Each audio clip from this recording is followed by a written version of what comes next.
오늘도 성도 여러분들과 함께 귀한 예배에 이렇게 참여하게 되어서 기쁘고 감사합니다. 여러분들과 함께 이 예배 자리에 같이 하나님께 찬양하게 되어서 정말 기쁘고 감사합니다. 오늘 하나님 말씀은 모든 경건과 단정함으로, 이런 제목으로 말씀 듣겠습니다. 우리는 경건이라는 말이 좀 어렵습니다. 경건, 무슨 엄숙하고 도대체 경건이라는 게 무슨 말일까요? 사람 앞에 쓰는 말이 아니라 하나님 앞에 쓰는 말입니다. 우리 사람이 하나님 앞에 가져야 될 태도를 말할 때 경건하다, 하나님 앞에 경건하다. 그러니까 내가 믿음을 가지고 있는데 내 믿음이 하나님 앞에는 경건한 모습으로, 하나님을 경외하고 삼가고 하나님을 두려워하는 모습으로 나타날 때 망나니 같이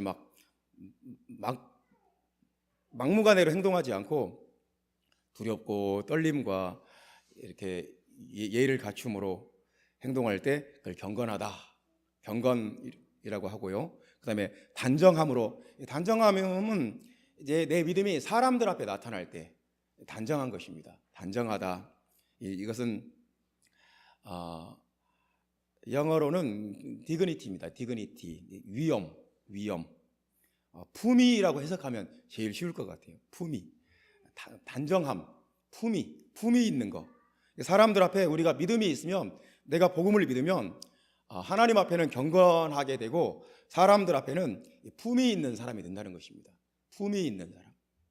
여러분, 경건이 뭔지, 그리고 이 단정함이 성경에서 어떤 의미로 쓰였는지 이제 여러분 이것을 잘 이해하셔야 됩니다. 우리는 조선시대에 네 번째 왕이 세종대왕이라는 것을 다 알고 있습니다. 저는 광화문에 가서 세종대왕 동상을 보면 여기가 서울이구나 실감을 합니다. 내가 사는 도시가 서울이구나. 저는 연희동에만 왔다 갔다 할 때는 여기가 서울이구나 실감이 잘 안 납니다. 광화문에 가거나 또는 서울역에 가면 여기가 서울이구나, 실감이 확 나요. 남대문을 보거나 여기가 서울이구나 실감이 납니다. 근데 광화문에 있는 세종대왕 동상이 있습니다. 근데 세종대왕은 원래 세자가 아니었어요. 원래 세 번째 아들입니다. 태종의 세 번째 아들. 근데 첫 번째 아들이 세자로서의 왕위를 이어받을 자로서 어떤 그 품위를 지키지를 못해요. 술이죠, 술. 술 먹고 망나니 짓을 하고, 또 술 먹고 주먹질도 하고, 또 술 먹고 여자 문제가 또 복잡해지고, 그러니까 이 태종이 고민을 많이 합니다. 그래서 결국 한여름 6월 달에 그 세자를 바꿀 거라고 선포를 해버립니다.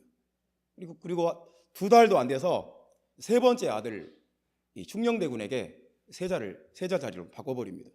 너는 이제 그 세자 아니야. 그래서 양녕대군이 됩니다. 세자의 자리를 양보했다. 양녕대군. 그리고 이제 세 번째 아들 충녕대군이 세종대왕이 되는 것입니다.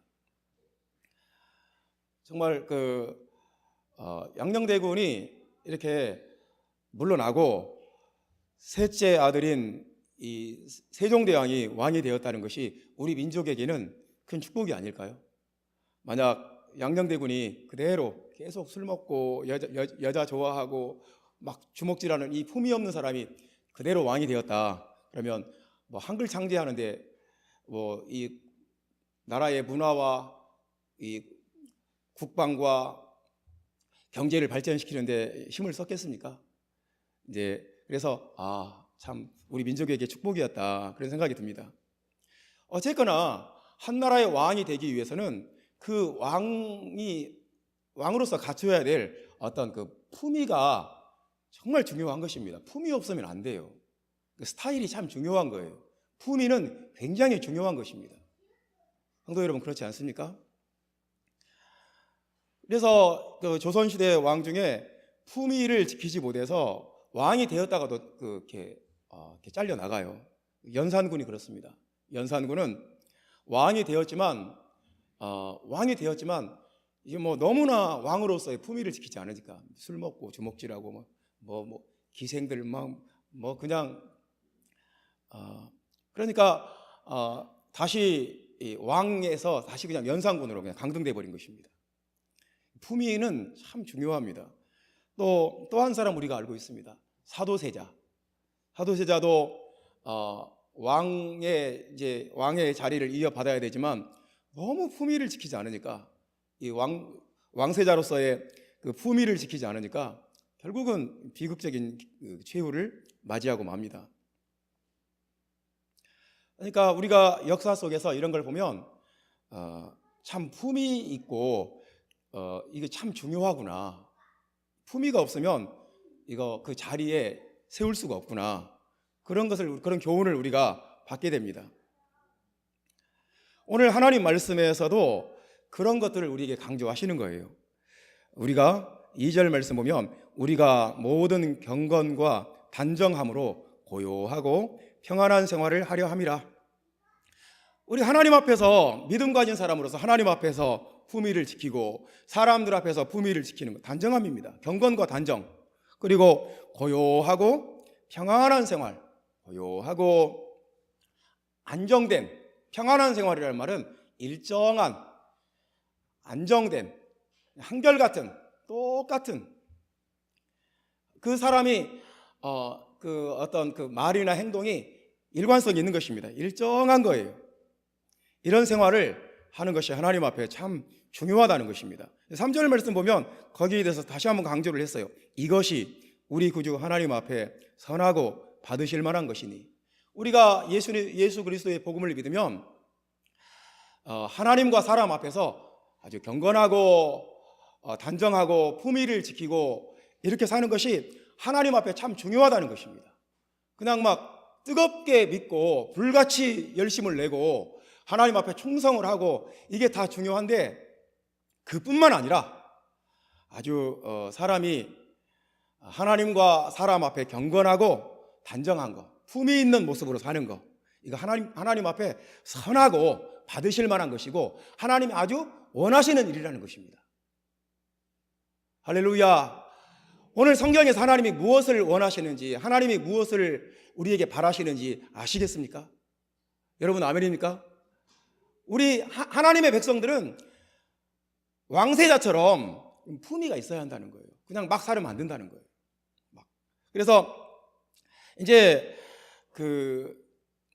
이런 것이 품위 있는 것이고 이런 것이 품위 없는 것이다에 대해서 몇 가지 사례를 들어서 말씀을 합니다. 경건과 단정함, 그러면 너무 막연하고 어렵지 않습니까? 그래서 성경에서 이렇게 하는 것이 경건하고 단정한 것이다. 그리고 이렇게 하는 것은 그 반대다. 그렇게 이제 말씀을 하는 것이 몇 가지 예를 들었습니다. 우리 8절 말씀 다 같이 볼까요? 다 같이 읽어봅시다. 그러므로 각 처에서 남자들이 분노와 다툼이 없이 거룩한 손을 들어 기도하기를 원하노라. 아멘. 교회에서 예를 들어서 집사님들이 막 예배 끝나고 막 멱살 잡고 싸웠다고 합시다. 또 교회에서 막 목회자가 어떤 성도하고 뜻이 안 맞는다고 막 삿대질하면서 막 소리를 높이면서 막 주먹 다짐하면서 싸웠다고 합시다. 그러면 여러분 다 시험 들 거예요. 아, 저건 아니다. 어떻게 교회에서 집사님들이, 어떻게 교회에서 목회자가, 그것은 일단은 하나님 앞에 경건한 것도 아니고 사람들 앞에서 단정한 것도 아니에요. 품위가 없는 거예요. 하나님과 사람 앞에서 품격도 없고 품위도 없고 아주 천박한 거예요. 자기의 어떤 혈기와 자기의 어떤 그 분한 감정을 그대로 노출한다는 것은 굉장히, 이것은 다른 사람들을 불쾌하게 하고 아주 그 사람 당사자뿐만 아니라 그것을 보는 사람들까지도 굉장히 수치스럽게 만들어버려요. 그래서 이제 교회가 품위가 없으면, 교회의 경건과 단정함이 없으면 막 사람들이 막 이제 다툼과 분노와 다툼이 막 노출이 되는 거예요. 여러분, 분노와 다툼이 노출되고 거친 언어가 오가고 막 몸싸움이 있고 이런 것들은 믿음도 아니고 경건도 아니고 단정함도 아니고 이건 품위도 아니고 하나님이 그런 건 아주 싫어하신다는 것입니다. 하나님의 백성들이니까, 우리는 천국의 상속자들이니까, 우리는 천국의 왕세자들이니까 우리에게 품위가 아주 우리에게는, 그래서 어떤 것이 품위 있는 것이냐, 거룩한 손을 들어 기도하기를 원하노라. 손 들고 기도하는 것이 하나님 앞에 품위 있는 것이라는 것입니다. 거룩한 손을 들어서 기도하는 것이 아주 경건과 단정함이라는 것입니다. 여러분 그렇게 믿으십니까? 나는 우리 아름다운 교회는 아주 품위 있고 아주 단정한 교회, 아주 멋있는 교회라고 생각합니다. 우리 아름다운 교회에서 목소리를 높이거나 얼굴을 붉히거나 한 번도 본 적이 없어요. 참 우리 교회는 손 들고 기도하는 교회입니다. 모든 성도들이 거룩한 손을 들어 기도하는 교회, 아름다운 교회는 그런 교회가 되기를 바랍니다. 그다음에 어떤 것이 품위 있고 품격 있는 것이냐, 하나님 앞에 어떤 것이 경건하고 단정한 것이냐, 우리 9절 말씀 다 같이 보겠습니다. 또 이와 같이 여자들도 단정하게 옷을 입으며 소박함과 정절로서 자기를 단장하고 따은 머리와 금이나 진주나 값진 옷으로 하지 말고, 이제 옷을 단정하게 입으라는 것입니다. 옷은 그 사람의 그 내면을 보여줍니다.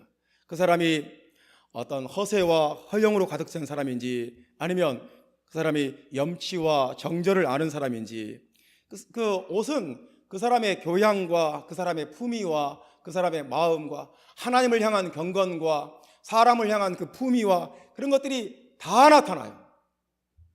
옷을 막 좋은 거, 비싼 거 입자는 것이 아닙니다.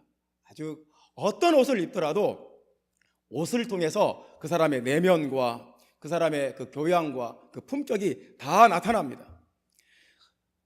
우리의 옷차림이나 우리의 외모는 하나님께도 중요하고 사람에게도 중요합니다. 우리가 나는 믿음만 좋으면 되지, 믿음만 독실하면 되는 거지, 믿음만 투철하면 되는 것이지. 그 시대는 순교를 해야 믿음을 지키는 시대였어요.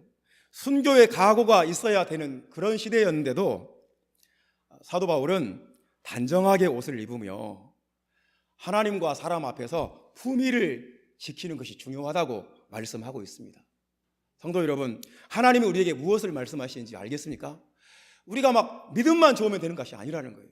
우리가 막 성령만 충만하면 되는 것이 아니라는 거예요. 단정하게 옷을 입으며 누가 보더라도 이렇게 나도 이 사람들 중에 하나가 되고 싶다, 나도 이렇게 품위 있는 사람들 중에 나도 속하고 싶다, 그런 마음이 들게끔 하나님 앞에서 단정하게 옷을 입으며 아주 정숙하게 옷을 입으라는 것입니다. 이 2절에 나오는 그 단정함과 그 다음에 9절에 나오는 단정하게는 전혀 다른 말입니다. 원어로는 전혀 다른 말이에요. 아주 2절에 나오는 그 단정함은 품위 있는 것을 말하고, 9절에 나오는 단정함은 아주 정숙함, 질서 있는, 그 때와 상황에 맞는 그렇게 옷을 그렇게 입으라고 말씀하시는 것입니다. 그것이 우리의 경건과 단정함과 관련이 되기 때문에 하나님은 그렇게 하라고 우리에게 말씀하시는 것입니다. 그 다음에 또 이런 말씀도 하십니다. 11절 말씀 보겠습니다. 11절 말씀, 여자는 일체에 순종함으로 조용히 배우라. 12절 말씀은 더 강하게 말합니다. 여자가 가르치는 것과 남자를 주관하는 것을 허락하지 아니하노니 오직 조용할지니라. 그러면서 13절, 14절은 거기에 대해서 신학적인 근거까지 제시합니다. 참 왜 남녀를 차별하느냐? 우리는 이런 말씀을 오해하면 안 돼요. 남녀를 차별하자는 말이 아닙니다. 남존여비를 가르치는 것도 아니에요. 성경을 가르치는 서양에서 얼마나 여자들을 우대하고 존중하는 것을 안다면, 그리고 동양에서 얼마나 여자를 하대하고 여자를 비하하는 것을 안다면 우리가 성경을 오해할 수가 없습니다. 성경은 절대로 여자를 무시하거나 남존여비 사상을 가르치지 않습니다. 여자는 조용히 배우라. 이게 무슨 말이냐면, 그 당시 문화권에서 여자가 공적인 장소에서 발언권을 갖는 곳은 교회밖에 없었어요. 여자는 자기 집에서 자기 남편하고만 말할 수 있는데, 공적인 장소에 와서 앞에 나와서 무언가 가르칠 수 있고 뭔가 말할 수 있는 곳이 교회밖에 없었다니까요. 근데 교회에서 여자들이 발언권을 갖고 말하고 그런 거에 대해서 안 믿는 사람들이 다 이상하게 보는 거예요. 아주 이상한 집단이다. 우리하고 어떤 그 당시의 주류 문화와 전혀 다른 아주 색다른 문화인 거예요. 노예도 교회에 와서 자기가 하나님 앞에 은혜 받으면 말할 수 있고, 여자들도 자기가 하나님 앞에 감동받은 거 있으면 앞에 나와서 간증할 수 있고 말할 수 있고 신앙 고백할 수 있고, 그런데 이것이 믿지 않는 외부인들에게는 이상하게 보이는 거예요. 좀 교회라는 집단은 이상한 집단이다. 아주 특이한, 아주 이상한 집단으로 오해받을 가능성이 있어요. 지금 시대는 그 당시와 전혀 문화가 달라요. 지금은 여자를 차별하면 오히려 이상한 집단이 됩니다. 여자를 비하하면 오히려 아주 이상한 집단이 되어버립니다. 하나님께서는, 사도 바울은 외부인들이 오해하고 교회를 아주 특이하고 이상한 집단으로 오해할까봐 하나님은 그것도 싫은 거예요. 여러분, 교회가 믿지 않는 사람들에게 아주 상식이 통하지 않고 어떤 주류 문화를 거부하는 그 특이한 이상한 집단으로 내비쳐지는 거, 하나님이 원하시는 것은 아닙니다. 여러분, 아멘입니까? 경건과 품위가 이렇게 중요한 거예요. 누가 보더라도, 믿지 않는 사람 누가 보더라도 교회는 건전한 상식이 통하고 문화적인 코드가 맞고 아주 훌륭한 사람들이고, 이렇게 나도 저들 중에 하나가 되고 싶은 어떤 매력이 있는 곳이어야지, 교회는 아주 특이한 사람들이 모인, 어떤 상식이 통하지 않는 아주 별종들이 모인 곳이다, 그런 이미지를 주면 안 된다는 거예요. 이것은 어떤 이미지의 문제예요. 이미지. 이것이 여자를 막 차별하고 여자를 막 비하하고 그런 의도로 쓰인 말씀이 아닌 것을 우리가 알아야 되겠습니다. 이것은 품위와 단정함의 문제, 어떤 사람들과의 어떤 문화적인 코드의 문제인 것입니다. 하나님은 우리가 하나님과 사람 앞에 경건하고 단정한 것을 원하신다는 것입니다. 아주 경건하고 단정한 사람, 누가 보더라도 친구가 되고 싶은 사람, 같이 대화하고 싶은 사람. 그래서 또 한 가지, 이런 것이 하나님 앞에 경건하고 단정한 것이다. 또 한 가지 말씀이 있습니다. 15절 말씀 보면 정숙함, 이런 말이 나옵니다. 여자들이 만일 정숙함으로 믿음과 사랑과 거룩함에 거하면 그의 해사람으로 구원을 얻으리라. 여자가 정숙한 것은 구원과 관련된다는 것입니다. 이것은 하나님 앞에 경건한 것일 뿐만 아니라 사람들 앞에 아주 단정한 것, 품이 있는 여자가 정숙하다는 것은, 정숙하다는 말이 마음이 건전하다는 거예요. 건전한 마음, 그리고 제정신 차린, 또 자제하는, 또 근신하는, 조심하는, 여자나 남자나 마찬가지입니다. 해프게 살지 않는, 우리가 이런 어떤 자신의 삶의 태도가 어떤 태도를 가지고 사느냐, 이것이 우리 구원과 관련이 된다는 거예요. 내가 구원받는 것과 관련이 된다는 것입니다. 성도 여러분, 우리가 하나님 앞에 하나님의 백성으로서, 또 천국의 상속자들로서, 왕같은 제사장들로서 하나님 앞에서 경건하고 사람들 앞에서 품위 있는 모습으로 사는 것, 이것이 하나님 앞에 선하고 받으실 만한 것이다, 하나님의 뜻이라는 거예요. 하나님이 이것을 원하신다는 거예요. 성도 여러분, 우리는 모두 이런 품위와 경건과 품위를 지키는 하나님의 백성들이 됩시다. 우리가 하나님의 백성이 되었으니까요. 우리가 천국의 상속자들이니까요. 우리 하나님 나라의 시민들이니까요. 우리 하나님의 아들과 딸이니까요. 하나님 보시기에도 경건하고 사람들 앞에서는 단정하고 품위를 지키고 고요하고 안정된 생활을 하는 우리의 생활의 모습 참 중요하다는 것입니다. 왜 우리에게 경건과 단정함이 있어야 되는지, 우리에게 경건과 단정함이 있어야 되는 몇 가지 이유를 보겠습니다. 첫 번째 이유는 4절 말씀 봅시다. 왜 우리가 하나님과 사람 앞에서 경건하고 단정해야 되는가? 우리 4절 말씀 다 같이 보겠습니다. 하나님은 모든 사람이 구원을 받으며 진리를 아는 데에 이르기를 원하시느니라. 이 말씀은 참 아주 문맥을 놓쳐버리면 아주 이제 엉뚱한 말씀이 되어버립니다. 만인 구원설을 주장하는 사람들은 이런 말씀들을 꼭 근거로 삼아요. 봐라, 하나님은 모든 사람들이 다 구원받기를 원하신다. 그러므로 모든 사람들이 다 구원받을 것이다. 이렇게 만인 구원설의 어떤 근거로 막 제시합니다. 이 말씀만 똑 띄어서 그렇게 오해를 하는 것입니다. 근데 문맥 전체는 하나님께서 말씀하실 때 2장 전체의 문맥을 보면 그런 말씀이 아닙니다. 모든 사람을 다 구원해 주시겠다는 그런 말씀이 아닙니다.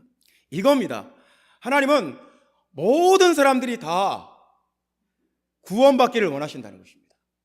진리를 아는 데 이르기를 원하신다는 것입니다. 그러니까 우리가 오해할 수 있어요. 우리가 하나님에 대해서 하나님을 오해하는 것 중에 한 가지가 뭐냐면, 하나님은 우리만 빼놓고 다 지옥 가기를 원하신다. 이건 우리가 오해하는 것입니다. 우리만 구원받고 나머지는 다 지옥 가기를 원하신다. 이건 우리가 하나님을 오해하는 것입니다. 하나님은 한 사람이라도 더 구원을 받고 진리를 알기를 원하신다는 것입니다. 그러니까 하나님은 모든 사람들이 구원을 받고 진리를 알기를 원하신다. 하나님은 모든 사람들이 멸망하기를 원하지 않으신다. 하나님은 모든 사람들이 지옥 가기를 원하지 않으신다. 이 하나님의 관점과 하나님의 이 마음을 우리가 이해를 해야 됩니다.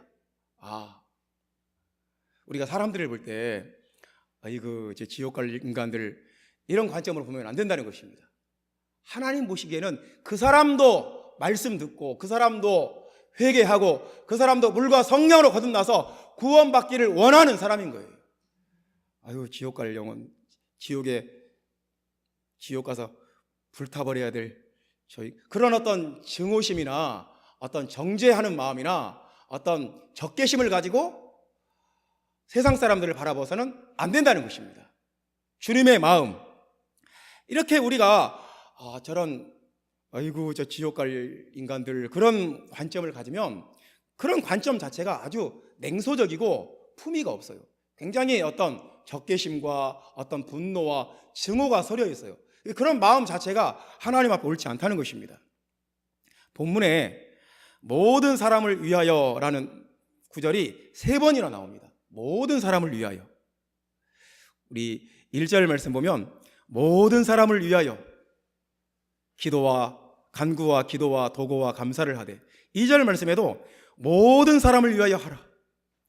그리고 6절 말씀 보면 그가 모든 사람을 위하여 자기를 대속물로 주셨으니, 하나님은 모든 사람을 위해서 자기를 대속물로 주셨어요. 모든 사람, 세상에 있는 모든 사람들을 위해서 자기를 대속물로 주시고, 모든 사람들을 위해서 기도해라. 모든 사람을 위해서 간구하고 도구하고 감사를 하고, 모든 사람들을 위해서. 하나님은 모든 사람들이 다 진리를 믿고 구원받기를 원하신다는 것입니다. 우리가 그런 마음과 그런 관점을 배워야 됩니다. 모든 사람들이 구원받기를 원하시니까, 그러니까 우리가 경건과 품위를, 경건과 단정함을 유지해야 되는 것입니다. 믿지 않는 사람, 안 믿는 사람들에게도 우리는 멋있다. 아름다운 교회 성도들은 참 멋있다. 아름답다. 훌륭하다. 나도 저 사람들처럼 되고 싶다. 나도 저 무리 속에 들어가고 싶다. 그렇게 경건함과 단정함이 있어야 한다는 것입니다. 하나님에게는 모든 사람들이 구원받아 진리를 알아야 될 대상인 것입니다.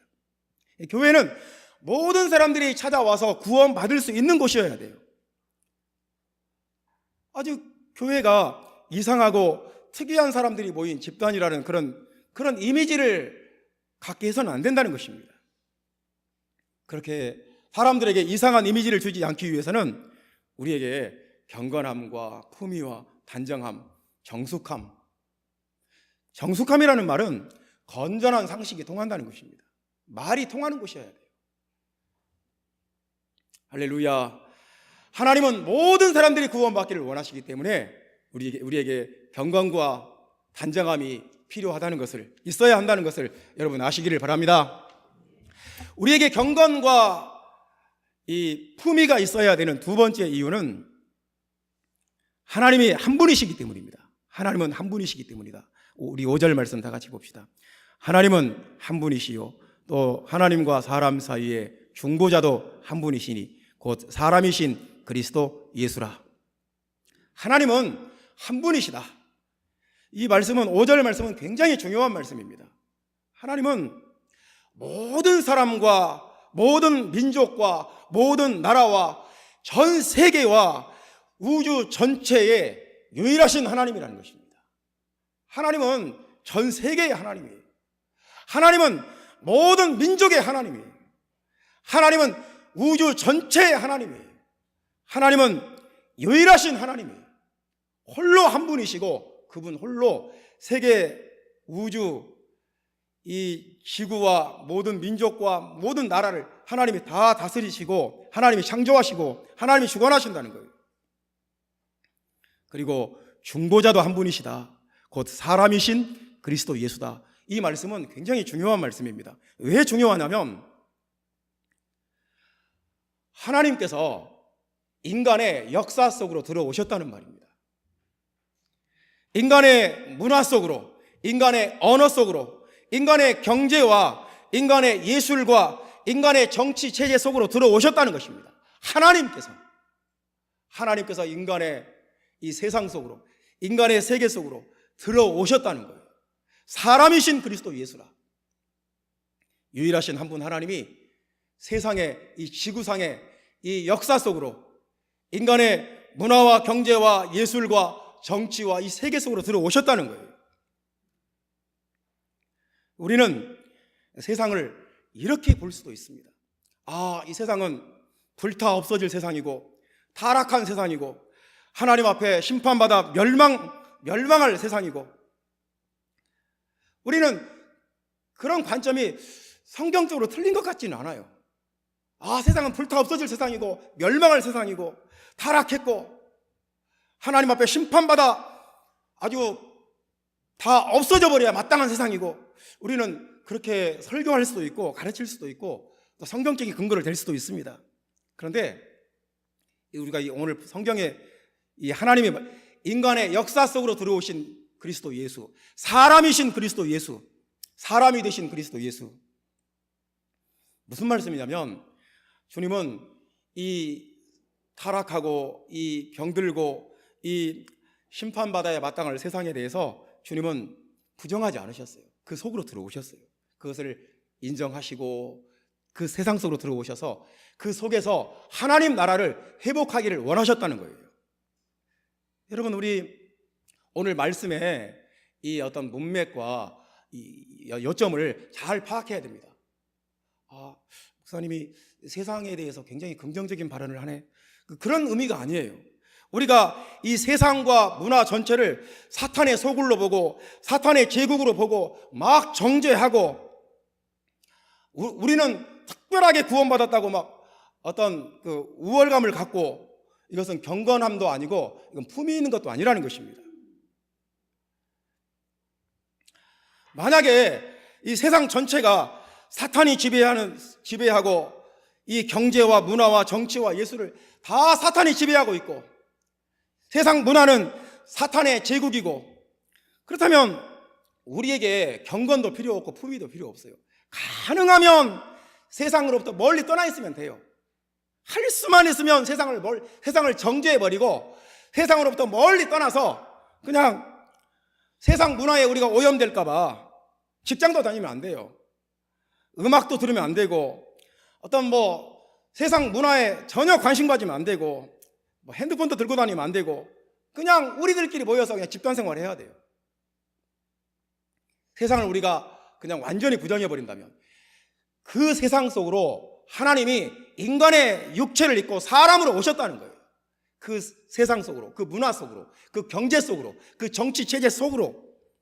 그래서 우리는 하나님의 세상이다. 하나님이 회복해 가시는 세상이다. 하나님이 주관하시고 사탄에게 영향을 받아서 타락하고 범죄하고 심판받을 부분이 있긴 하지만 예수 그리스도께서 육체로 세상에 임하셔서 회복해 가시는 세상이다. 하나님의 나라로 만들어 가시는 세상이다. 주님의 통치와 주님의 주권이 이 땅에 임하는 그런 세상이다. 우리가 그런 관점을 갖는 것이 훨씬 더 품위가 있고 단정하고 경건한 것입니다. 우리가 잘못 생각하면 우리 신앙이 이렇게 조금 잘못 가면 우리가 굉장히 아주 극단적인 관점을 갖게 됩니다. 모든 것이 일루미나트고 모든 것이 사탄에게 예속되어 있고 세상은 사탄이 다 주관하고 있고 사탄이 다스리고 있고 우리는 뒤로 물러나 정죄하고 말세야, 세상은 썩었어, 타락했어, 이런 태도가, 이렇게 하고 있는 태도가 경건과 품위는 아니라는 것입니다. 하나님은 한 분이십니다. 사탄은 절대 하나님이 아닙니다. 하나님께서 세상을 주관하고 계시고 다스리고 계시고 마귀가 마음대로 하지 못하게 하나님이 지금도 이 세상을 이 악한 역사들이 주관하지 못하게, 판을 치지 못하게 하나님의 성령이 막고 있고 하나님의 성령이 말씀을 회복하고 있고 하나님의 나라로 회복시켜 나가는 그런 세상이라는 것을 우리는 알아야 됩니다. 하나님은 한 분이시라는 말은 그 말입니다. 사람이신 그리스도 예수라는 말은 그 말입니다. 이 세상은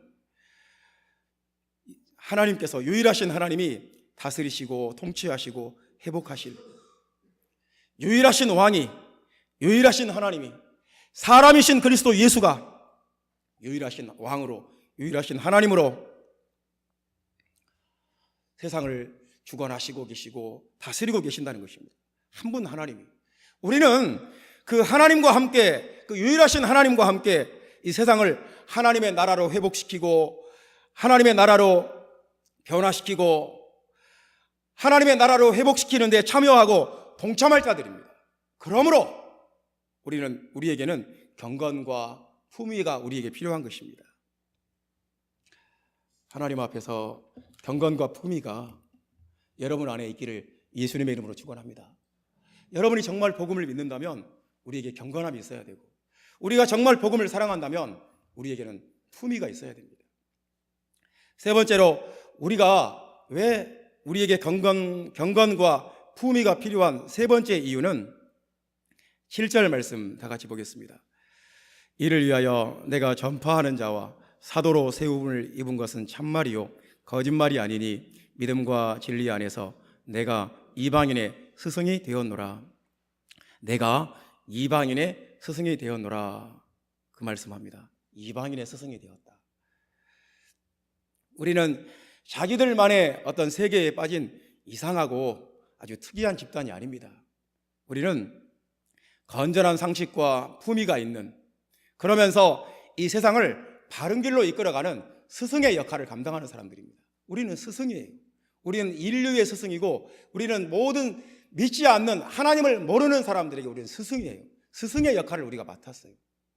여러분, 우리는 스승들이니까요. 자, 피아노를 가르치면 피아노 선생님이 됩니다. 영어를 가르치면 영어 선생님이고요.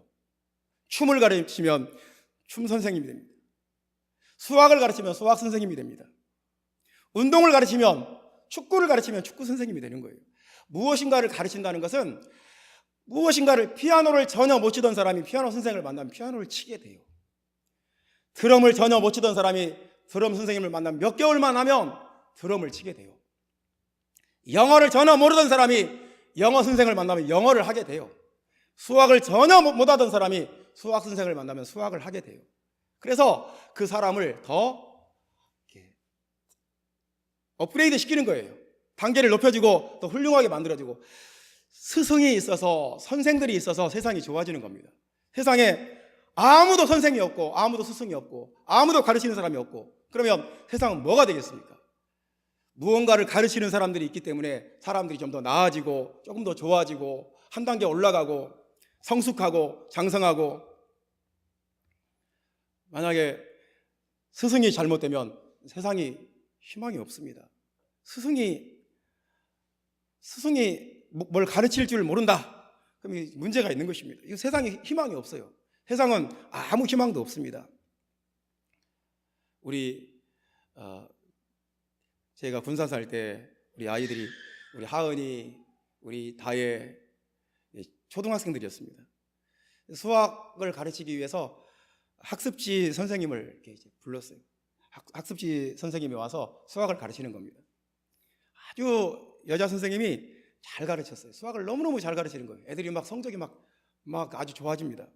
그런데 이 선생님이 무슨 일이 있었나 갑자기 그만뒀어요. 그리고 새로운 선생님이 왔습니다. 이번에는 이제 키가 큰 남자 선생님이 왔습니다. 그런데 못 가르치는 거예요. 와서 이 애들한테 풀이를 설명을 못하고 자기가 답지 보면서 설명하는 겁니다. 그래서 그냥 수학을 못 가르치는 수학 선생님이 말이 됩니까? 그래서 그냥 그만두시게 했어요. 왜냐하면 의미가 없으니까요. 수학 선생님이면 수학을 잘 가르쳐야 되고 애들이 수학에 대해서 눈을 뜨게 해줘야 되는데 그걸 못하니까 그만두시라고, 안 되겠다고. 그 뒤로 우리 애들이 수학을 못합니다. 그 뒤로 수학을 잘 못해요. 우리 다혜도 수학을 못하고 하은이도 수학을 못하고, 저는 유전자인가 보다. 내가 수학을 너무너무 못했으니까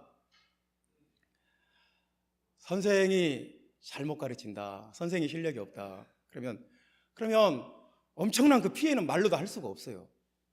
우리는 이방인의 스승으로 부름을 받았어요. 여러분과 나는 이방인의 스승이에요. 우리가 잘못되면 우리가 진리를 몰라버리고 우리가 진리를 가르칠 능력이 없고 우리가 그냥 멍하고 우리가 그냥 정신 못 차리고 우리가 품이 없고 우리가 제정신이 아니고 우리가 그냥 거룩한 손을 들어 기도하지 않고 막 분노와 다툼으로 가득 차 있고 우리가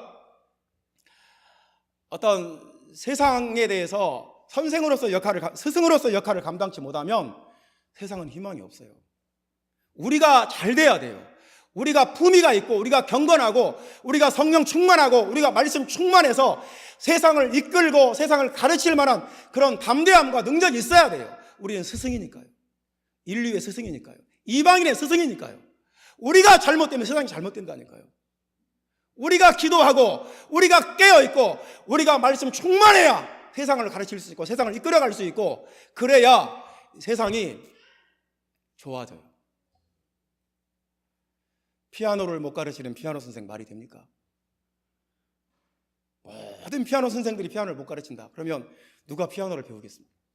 우리가 진리를 안 가르쳐버리면 우리가 진리의 스승이 되지 않으면 누구를 통해서 세상이 말씀을 듣겠습니까? 여러분과 내가